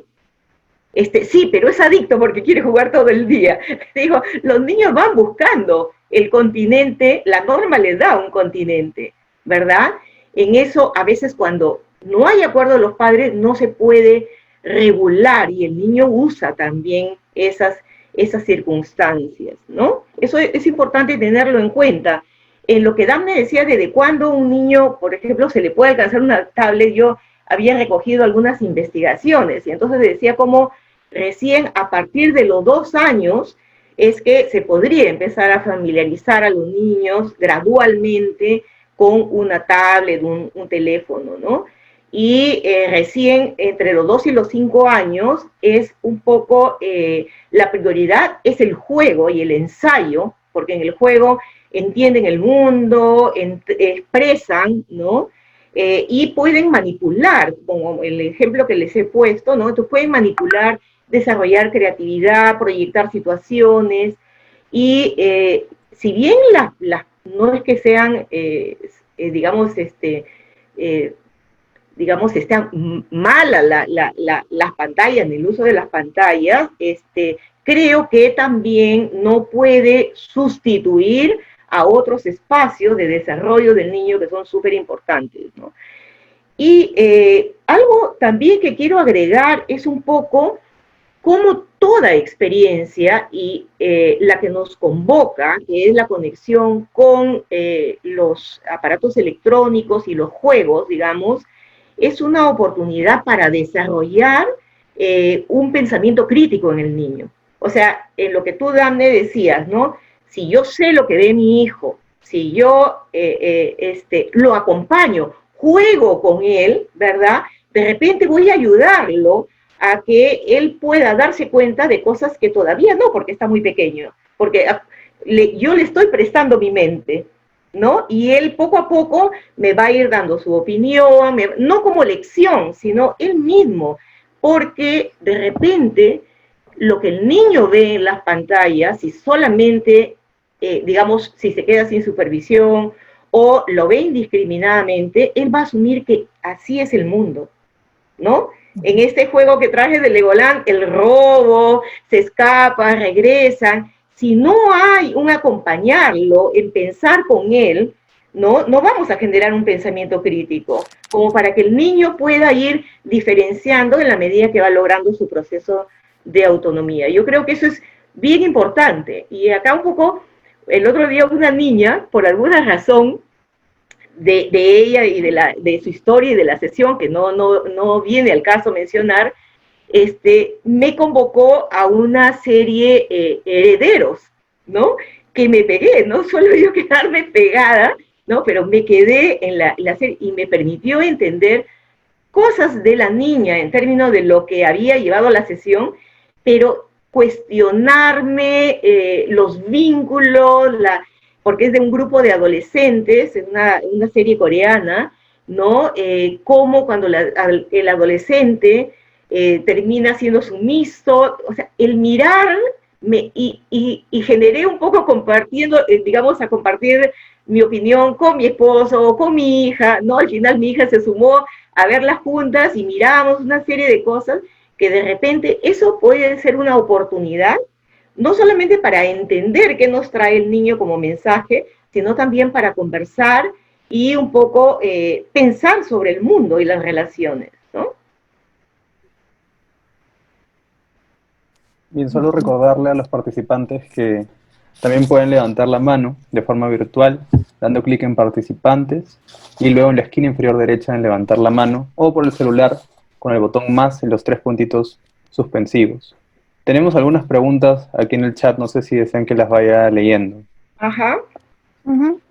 Renzo Estela nos dice, es interesante el plantearse sobre la búsqueda de pertenencia por la inclusión de comunidades virtuales, como los videojuegos o redes sociales, donde los procesos de socialización toman otro matiz. Me pongo a pensar, ¿qué pasaría si la comunidad se desbanda o te votan por no cumplir con las expectativas del grupo? Este afecto depositado por el niño hacia esta comunidad virtual no tangible, ¿dónde quedaría? ¿Cómo procesarlo?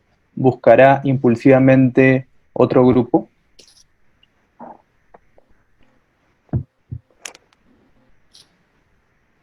A ver, a mí me parece que realmente eso es igual en lo presencial, ¿no? Es decir, el que salgas de un grupo porque hiciste algo que no es aprobado por el grupo, no algo negativo, algo que el grupo no aprueba necesariamente. Yo he tenido muchas consultas de ese tipo, ¿no? Especialmente niñas. Este, algunas que sacrificaban, digamos, su propia identidad y hablar realmente de sus gustos y de lo que querían con tal de pertenecer a un grupo. Entonces buscará otro grupo, se retraerá, porque es una posibilidad, buscará otro juego. Creo que va a depender completamente de la personalidad en formación de ese niño, eh, pero definitivamente hay que entender que eso estaba sirviendo probablemente como un sostenimiento y no lo va a tener en ese momento. Entonces necesita algún otro tipo de apoyo, ¿no? De repente en ese sentido es una, porque seguramente va a ir a otra comunidad y le va a suceder lo mismo. Y Ujú. en lo que tú estás planteando, ¿no? Es una oportunidad para de repente preguntarse qué pasa con el mundo interno de esta persona, ¿no? Ujú. ¿No? Algo ahí debe de estarse evidenciando y que a veces es una oportunidad para poder generar un espacio personal, ¿no? Y trabajarlo. Pero Ujú. creo que así como puede pasar en estos grupos, estas comunidades virtuales, también puede pasar, como tú dices, en los espacios reales, ¿no? Ujú. Finalmente, una de las cosas que genera mayor dolor en el ser humano es el tema del vínculo, ¿no? Ujú. Y siempre estamos buscando la mirada, el reconocimiento del otro, ¿no? Ujú. Tenemos una pregunta en la línea de la adicción. Janet nos pregunta, ¿cómo ayudar a un adicto de Internet que está por cumplir 18 años, que incluso se va de casa por 13 días, se olvida de su ropa, su comida, su higiene, deambula por las calles cuando se le acaba el dinero, etcétera? Ujú.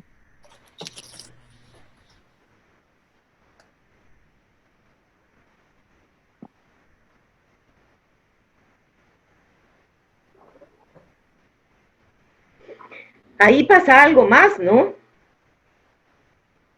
O sea, de repente la adicción es como cuando nos da fiebre y habría que averiguar qué está expresando esa fiebre, ¿no? Ujú. Creo que, no sé, tú qué piensas, Daphne, necesita como otro tipo de atención, ¿no? Obviamente eso es mucho más complejo. Me parece que sí, efectivamente necesita otro tipo de atención. Y hay que entender, ahí hay que ayudar a manejarlo como una adicción misma, probablemente, y hay que tratar de entender también de qué está huyendo, qué le da esto, que no le dan otras cosas, pero también el tema de la desaparición, de las fugas, de las disociaciones, de irse, se va a qué todo ese tiempo. O sea, creo que ahí hay cosas un poco más, mucho más delicadas que un contacto con la tecnología, ¿no? Cosas mm, que podríamos ver también en otro tipo de adicciones que son bastante más severas, ¿no? Diana nos pregunta, Buenas noches. Mi hijo de 4 años lleva clases por Zoom y en los entretiempos quiere ver televisión o usar la tablet. Se desconecta rápidamente, se demora o no hace las indicaciones que le da la profesora. Al inicio lo veía muy participativo en clase, ahora es muy inquieto y aburrido. ¿Qué cambios puedo hacer? Yo creo que eso es complejo y creo que no solamente le pasa a los niños, creo que nos pasa a los adultos también. Al inicio sentimos que por 2 semanas las Zoom, Click Meeting y demás podían ser la solución porque eran 2 semanas nada más. Era interesante, había que probar, pero eventualmente fue la única manera de relacionarse con el mundo. Y, perdón, ¿cuántos años tenía el niño? 4. 4. Pero Sí. por supuesto, pero claro, los periodos de atención de un niño de 4 años no son muy largos. Sus clases no pueden ser muy largas. Obviamente, además, a esa edad, el tema todavía de lo concreto, a ver, ¿por qué los salones de pre-kinder, de kinder, de primer grado están decorados por todos lados con cuestiones estimulantes, ¿no? Con los números, con el alfabeto, con las reglas del salón, porque se necesita que las cosas sean concretas y entren por los sentidos. Entonces, creo que para un niño de 4 años puede ser un poco difícil manejar periodos largos de atención por su naturaleza cognitiva. Puede ser difícil manejar que solo sea un estímulo, sí, ok, un estímulo cognitivo, sensorial, visual y auditivo, pero muy circunscrito a una pantalla. No hay movimiento, el cuerpo no participa. Y un tema más, los maestros y maestras han tenido, lamentablemente, y por eso, y es una de las razones por las que deben ser súper recargados, aparte del trabajo concreto, que están súper recargados, muy poco tiempo, sobre todo los maestros con clases nuevas, para hacer vínculo con sus alumnos. Un vínculo, porque han entrado al colegio y un par de semanas después han salido. Y el vínculo es importante, es sostenedor del aprendizaje, ayuda a que puedas valorar a cada uno de tus estudiantes, a que confíen en ti, a que sepas cómo llegar a cada uno, a que se forme una especie de alianza de trabajo en pro del aprendizaje, y los maestros no han tenido mucho esa oportunidad, ¿no? Entonces, y los niños a esa edad, 4 años, ¿qué hacen? Van, abrazan a su miss, se suben encima de la miss. O sea, el contacto y el verla como una especie de mamá sustituta es súper importante, y eso no está en este momento. O sea, además viene esto de que tú le haces caso a alguien cuando eres chiquito, a quien respetas y a quien valoras, a qué te importa, ¿no es cierto? Entonces te ves perder su cariño, por eso le haces caso. Si no ha habido eso, ¿qué caso le va a hacer?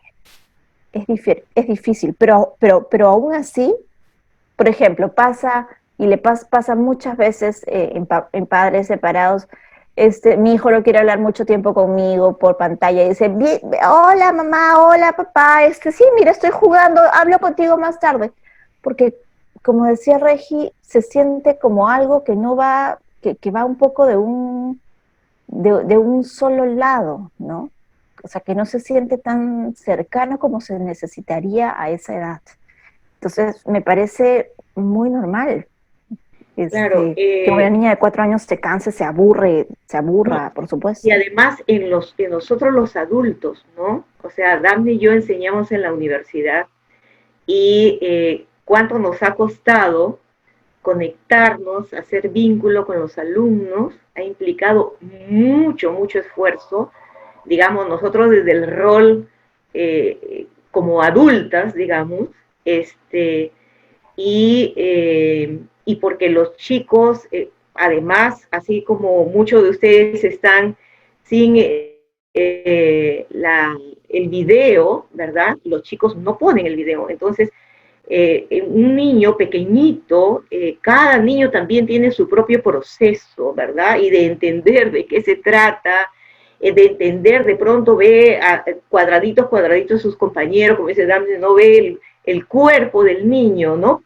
Hemos ganado un montón de cosas, pero hemos perdido otras, ¿no? Esto me hace pensar a dos niños, ahorita que me vienen a la mente que están en terapia conmigo. Uno al principio empecé a conversar con la mamá, luego hasta que probamos, ok, y el niño perfecto, 45 minutos, y le quedan cortos. Me decía Regina, tu reloj se ha equivocado, ¿no? Entonces, obviamente se mantiene, pero jugando desde él, ¿no? No tanto en una interacción de ida y vuelta, más desde él y expresar todas las cosas que él tiene en su mente, ¿no? La interacción que sí se generaba era que él cuidaba un huevito de dinosaurio y yo cuidaba a la doctora, ¿no? Entonces yo tenía desde acá mi muñequito, él su huevito de dinosaurio, y nos quedábamos un poco con esa tarea, pero también un poco desarticulada, ¿no? Como que toda esta situación nos ha desarticulado también. Y a otro niño, justamente el niño de Legoland, eh, nos hemos empezado a conectar después de 2 meses a 2 meses y medio. El niño no quería acercarse a la pantalla, ni siquiera a la del colegio. Entonces, cada niño también, ¿no?, va teniendo su proceso de adaptación, ¿verdad? De acuerdo a su ritmo, a su tiempo interno. Y la idea de repente es no ajustarlo a un ideal, porque no hay un ideal, sino acompañarlo, ¿no? Este niño, los papás me dicen, Regina, ¿sabes qué? No, 10 minutos la sesión y la vamos partiendo. Perfecto, entré en la propuesta y hay momentos en que el niño, hicimos hasta 45 minutos una vez, y el niño de partir a que estaba, yo no veía apenas su cabello, a veces me dejaba el celular y desaparecía y yo tenía que escribir a los papás, ¿no? Estoy acá, por favor. Y él le decía, voy a entregar el celular a mis papás, y el niño se iba para otro lado, ¿no? Ya se olvidaba medio camino, hasta que de repente, poco a poco, y un día me sorprende, prende la pantalla y era todo él, incluso mostrando más su cuerpo, ¿no? Y la vez que me volvió a dejar medio ahí, cuando me metió al bolsillo de la chopita de su perro, ¿no? Y de ahí, pero, ¿verdad? Pero me va contando las cosas que hace. Un día, 45 minutos he estado mirándolo, que él jugara básquet, ¿no? O sea, como la mirada y el acompañamiento, cálido y sostenido, es en realidad lo que favorece el crecimiento y la integración, ¿no? Entonces, con este niño, o sea, todavía le cuesta en grupo. El papá me decía, ¿no? Contigo se mantiene más tiempo en la pantalla, ¿no?, que con el colegio. Pero en el colegio hay grupo, ¿verdad? Y esto es que es por ratos. Entonces, poco a poco, pero, y estamos funcionando perfecto. Me va narrando. Me pareció excelente que los papás dijeran que no, yo lo hubiese dejado, digamos, en el Egolán, y luego iba a ser una oportunidad pero bueno, los papás ahora están en el entorno, y luego él arma y juega, ¿verdad? Cosa que hace 2 meses, porque retomamos en junio, ¿verdad? Hace 2 meses el niño no lo podía, se angustiaba mucho. Se me ocurre que también algunos niños se angustian un poco más frente a la pantalla, ¿no? Y porque tienen que sostener una mirada, ¿no? Pero que ellos de repente no sienten que hay un devolverle la mirada del otro porque no hay lo presencial, ¿no? Por aquí Elio nos pregunta, ¿cómo orientar a un adolescente que no tiene límites en el uso racional de redes sociales y deja de lado las actividades escolares permanentemente?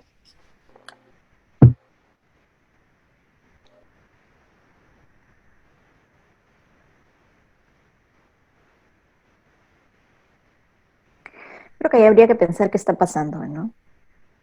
O sea, de qué está, no sé, de qué se está defendiendo, de qué está huyendo, de qué tristezas, a qué tristezas nos está acercando, por qué no está pudiendo ser en medio de una cuarentena compleja un poco productivo, qué no le está gustando de esto de los deberes. He visto por ahí niños que, por ejemplo, chicos, en realidad adolescentes, que sintieron un vacío gigante con el tema de la escolaridad en línea, que en un momento lo sintieron como, ok, voy a poder ser independiente y hacer mis cosas, y en un siguiente momento lo sintieron como, ¿qué es esto?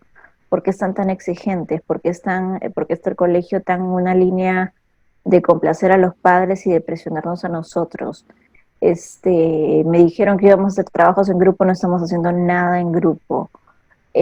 No hablo con nadie. Entonces, de pronto algunas cosas escolares empiezan a hacer desilusiones tan fuertes que algunos chicos pueden empezar a evitarlas sucesivamente, y creo que más bien el foco de atención hay que ponerlo un poco en eso, ¿no? Pero Pienso ahí, en si está triste, perdóname un claro, segundito, Regi, en si está triste y en si está tratando de hacer cosas que le den cierta alegría, cierta vitalidad o lo desconecten, pero entonces el tema a atender sería, se me ocurre, esa tristeza, ¿no? pero de repente ahí también mirar que para la adolescencia los amigos y el grupo son muy importantes, porque son los que les permiten un poco lo que se llama el movimiento exogámico, ¿no? O sea, han estado un poco en toda, donde los padres eran el eje, y ahorita ellos están construyendo, están separándose de los padres camino hacia la adultez, y el grupo juega un rol muy importante, y los adolescentes han perdido eso, ¿no? El encuentro Ujú. presencial, el abrazo. Una niña que, que tengo de 14 años me dice, ella estudia fuera, ¿no? Antes vivía acá y ahora vive fuera, y me dice, tú no tienes idea, Regina, que si en septiembre que vuelva al colegio y me digan que voy un solo día, voy a ser la persona más feliz del mundo porque voy a poder ver a mis amigos, ¿no? O sea, esta tristeza que tú dices, Dafne, es, no pueden encontrarse con sus... en realidad el adolescente no va para aprender conocimientos, o sea, tiene la capacidad, pero él va para aprender relaciones, a ensayar.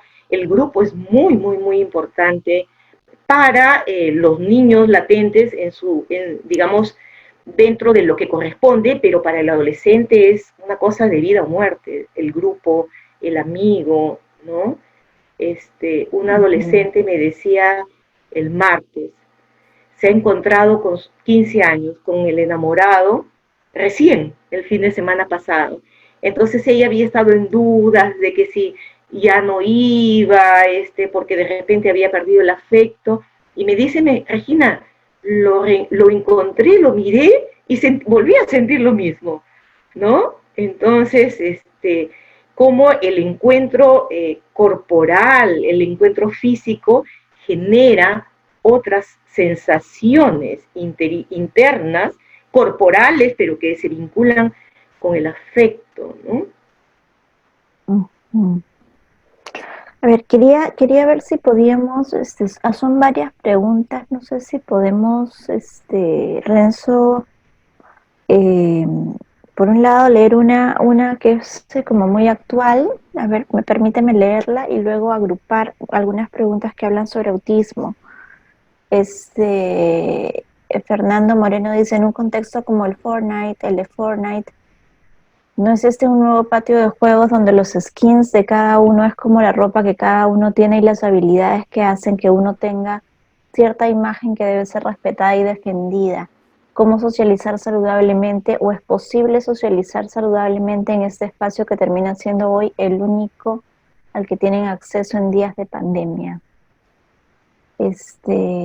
Efectivamente, creo que el Fortnite tiene sus propias reglas, ¿no? Eh,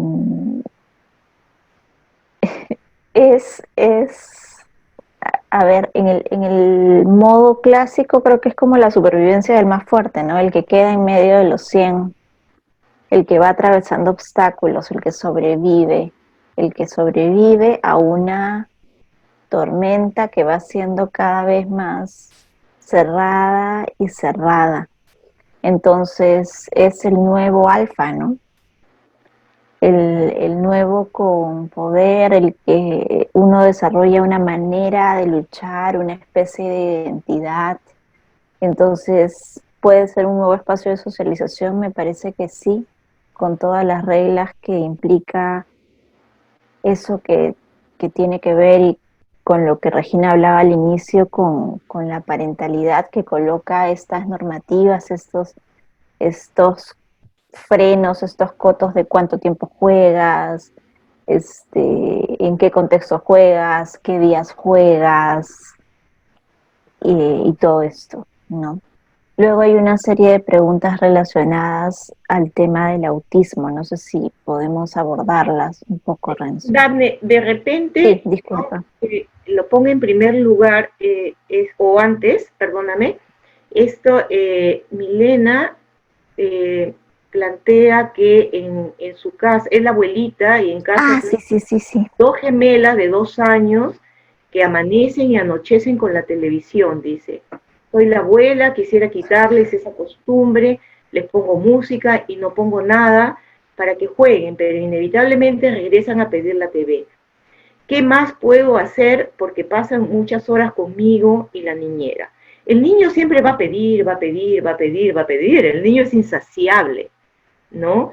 Pero yo creo que cuando de repente hay un no, pero no hay una posibilidad alternativa, el niño va a regresar a lo mismo, ¿no? Porque lo dejamos en vacío y el niño necesita descargar su energía, ¿no? O lo que los psicoterapeutas psicoanalíticos llamamos pulsión, necesita descargar, necesita ligar, necesita conectar, ¿no?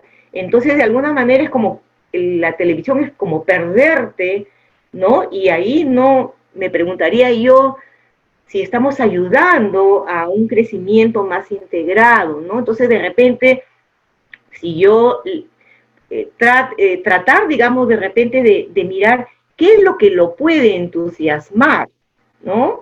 Quién sabe, algo que implique más movimiento con la música, de repente, si bailan, o verdad, o coger papeles, pintar, romper papeles, ¿no? O sea, el niño necesita movimiento, pero si prohibimos algo y no damos alternativas que se acomoden también a sus necesidades, ¿verdad? De edad, ¿no? Porque incluso hay juegos para edades determinadas, obviamente el niño va a volver al refugio, porque es lo único que conoce, ¿no? Uh-huh. Leo entonces las preguntas que van en la línea del autismo. Ajá. Dana nos dice, buenas noches, ¿qué opinión les merece el caso de un niño autista de 9 años con un lenguaje muy limitado que está adicto a la tablet y al celular? Lo han acostumbrado a brindarle los dispositivos como modo de evitar sus pataletas y, como mencionan, tiene dificultades para dormir. Este mismo niño, cuyos padres están separados, observa a su padre por cámara, quien vive en el extranjero. Y la otra es de Marlon, que nos dice, ¿cómo hacer para incorporar al niño a la realidad cuando éste no puede tener relaciones interpersonales y no es capaz de tener contacto con terceros? ¿Puede esto generar un complejo que se acerque al trastorno autista?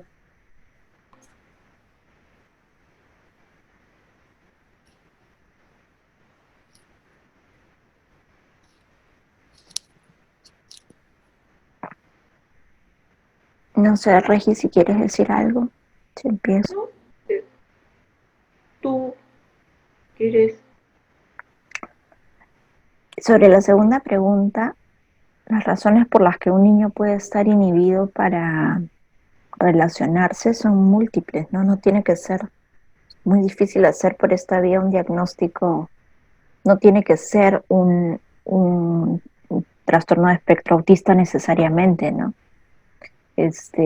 Inhibiciones, inhibiciones significativas, porque trastornos evitativos son muy jóvenes, ¿no? Eh, Timidez, una serie de factores, dificultad para afrontar vínculos que puede percibir como agresivos a veces, para la competencia.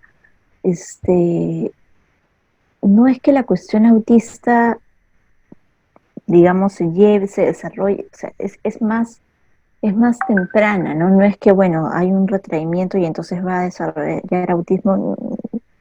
El tema del trastorno de espectro autista es algo que acompaña más de fondo, ¿no? No es algo que se vaya a desarrollar a partir de poca interacción, es más bien un síntoma, la poca interacción. Pero, Sí. No, sigue, sí. Respecto a la otra pregunta, entiendo que sea difícil calmar a un chico con un autismo que, no sé, tal vez sea complejo, ¿no? Que sea complicado, donde no hay lenguaje. Creo que ahí otra vez el tema tiene que ver con cómo son usadas las herramientas. Si se pone solito a jugar o a hacer o a mirar. Esa puede ser a veces, y no estoy diciendo que deba ser lo único, pero a veces puede ser la manera que tiene de relacionarse con algo o de calmarse ante la inquietud interna. O de relacionarse con una voz humana si es que la presencia humana concreta y real resulta abrumadora, ¿no? En algún momento leí en una revista de artículos científicos, pero no psicológicos propiamente, del caso de un niño que tenía lo que en ese momento se llamaba trastorno desintegrativo del desarrollo, que había desarrollado cierto lenguaje hasta los 2 años y luego había involucionado y no tenía más lenguaje y bajaba todo el tiempo al sótano de la casa y veía todo el tiempo las mismas películas y y en un momento los padres empezaron a prestar un poco de atención a qué cosas decía y qué cosas veía y empezó a repetir frases de algunas películas. Una frase específica de La Sirenita y algunas frases de otras películas y todas de Disney, y en realidad las películas de Disney se supone fueron hechas y Walt Disney dio la consigna de que los dibujos fueran hechos para que no necesitaran lenguaje para transmitir la emoción que está sintiendo el personaje. Entonces, este chico, cuando se dieron cuenta y fue incorporado a terapia, empezó a relacionarse a través de esas películas, a decir algo así como su hermano se puso a llorar en el día de su cumpleaños y él le dijo a su mamá, creo que es como Peter Pan, está triste porque no quiere crecer. Entonces su referente eran películas de Disney, ¿no?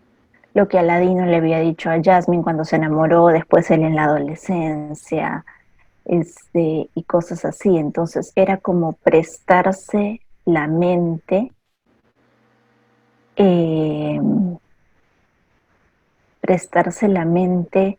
prestarse los medios de comunicación de estas películas como un modelo para expresar lo que no pueden expresar libremente.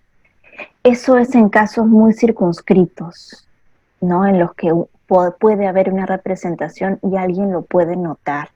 Entonces, por eso insisto en la idea de analizar lo que pasa específicamente con ese juego, ¿no?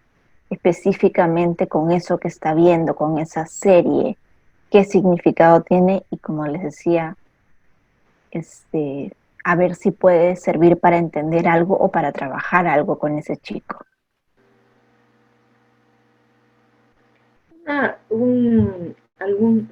Digamos, algo con lo que lo complementaría. Estaba pensando en un caso, ¿no?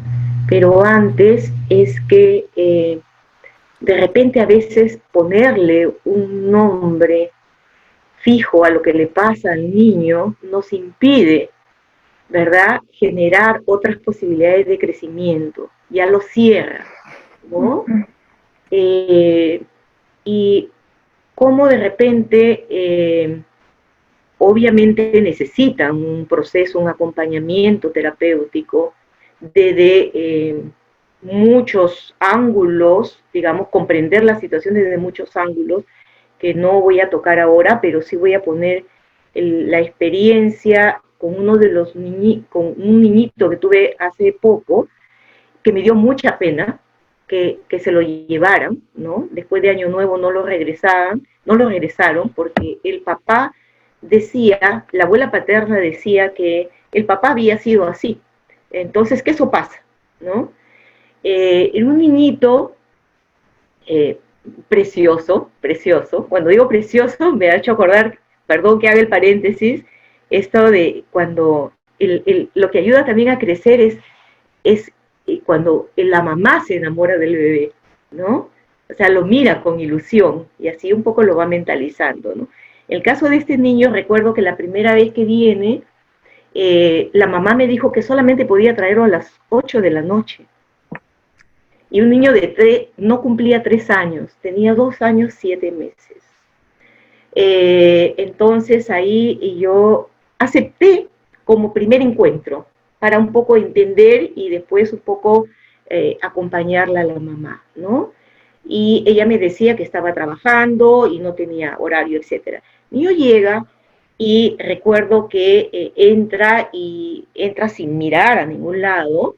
La mamá lo trae con el título de autismo, eso le habían dicho en su clase de estimulación, y el niño empezó a pasear en un cochecito de compras que tengo, de juego, un muñequito rosadito, chiquitito, que yo no sé si ahora venden, pero yo lo tengo creo que desde los inicios que empecé consultorio, y hace buenos años que, digamos, fueron mis inicios. Entonces, unos bebés rosaditos, ¿no? Chiquititos.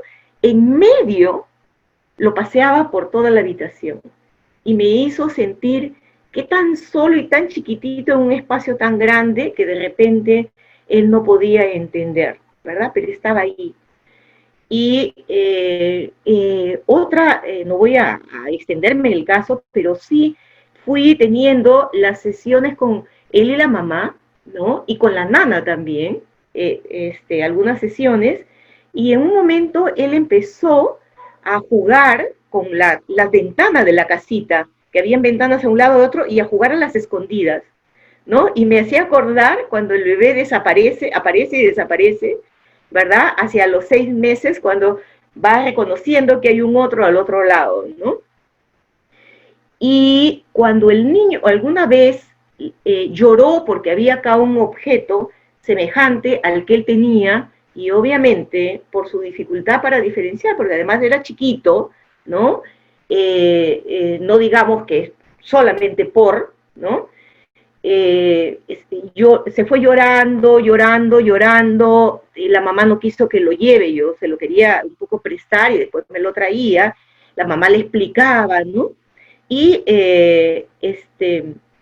y la mamá, fui observando que en esas situaciones la mamá se sacaba el pecho y le daba, ¿no?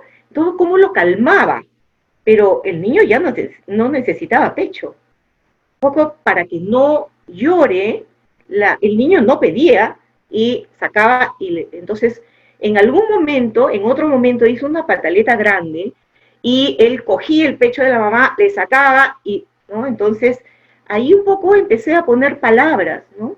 Que de repente podíamos entender que él estaba enojado, ¿verdad? Pero que un poco cuando él estaba muy enojado de repente o triste o desconcertado, se asustaba, y el pecho de la madre era lo que a él le daba seguridad, pero de repente ahí también podíamos aprender a decir lo que nos pasaba, ¿no? En ese momento yo iba a contar lo que nos estaba pasando, ¿no? Entonces, y me miró, ¿no? como si le hiciera sentido, y en otros momentos fue teniendo otros desencuentros en los que se enojaba, pero digamos, no, no necesariamente o cada día menos jalaba el pecho de la madre. Y un día la madre me dice, otro aspecto significativo es que él cogía, por ejemplo, una manzana o las frutas y la mamá le decía, esa es una fruta, ¿no? Esa es una manzana, esa es una pera. Y yo le decía, él sí sabe los nombres. De repente podemos jugar, ¿qué vamos a hacer con esa manzana? Si se la vamos a dar a alguien, ¿no? Si él se la va a comer, si le vas a invitar a la mamá, que eso es lo vinculante, ¿no? Y la mamá un día me dice, ¿sabes qué? Yo llegaba a mi casa, le ponía sus juguetes y me ponía a cocinar, ¿no? Y hasta que me he dado cuenta que acá, cuando jugamos contigo, él sí va respondiendo. Ahora he dejado, me dice que no me vaya a escuchar su papá, vivía afuera, en otro país, que no me vaya a escuchar porque si no se va a enojar, ¿verdad? Pero yo he dejado la comida y preparar la comida y me he dejado de hacer cosas, ¿verdad? Para jugar con él. Y el niño empezó a hablar más en casa. Y acá también, ¿no? Me dio una pena tremenda porque creo que lo vi 6 meses, ¿no? Entonces, cómo de repente, en lo que tú te planteas, Damne, en lo que estamos mirando, en las preguntas, es también cuidado, porque a veces el rótulo como te predetermina y no te permite mirar todas las posibilidades que tienen los niños. Bueno, ya estamos un poco con la hora. Quiero agradecerles a todos. Espero la experiencia haya sido de su agrado. Muchas gracias, Regina y Dafne. Realmente un gusto escucharlas. No sé si les gustaría dar unas palabras de cierre.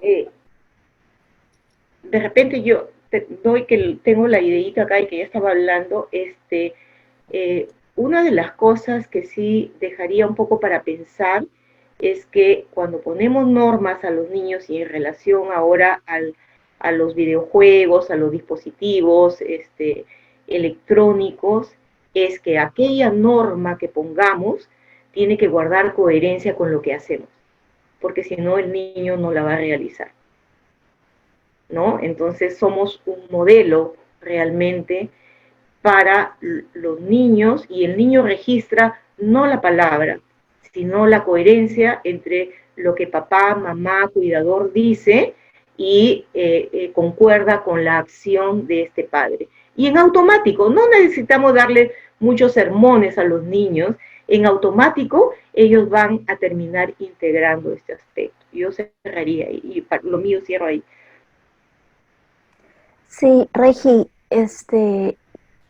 tienes toda la razón y me acordé de pronto de una niña, que una vez yo uso el reloj de pulsera en sesiones presenciales y ese día no me había puesto el reloj, creo que le faltaba pila, no sé qué fue.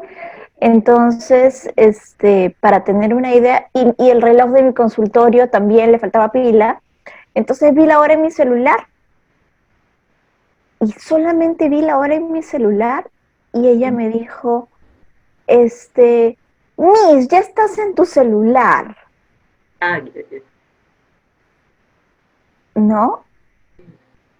Y en el juego, ella estaba todo el tiempo con un celular de juguete y ella era la mamá y yo era la hija y ella no me hacía caso porque estaba trabajando en su celular.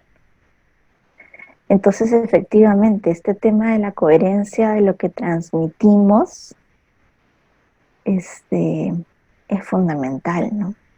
Es con lo que se quedan. Solo eso, gracias. Gracias a los colegas que nos mandan saludos por el chat también. sí, muchas gracias.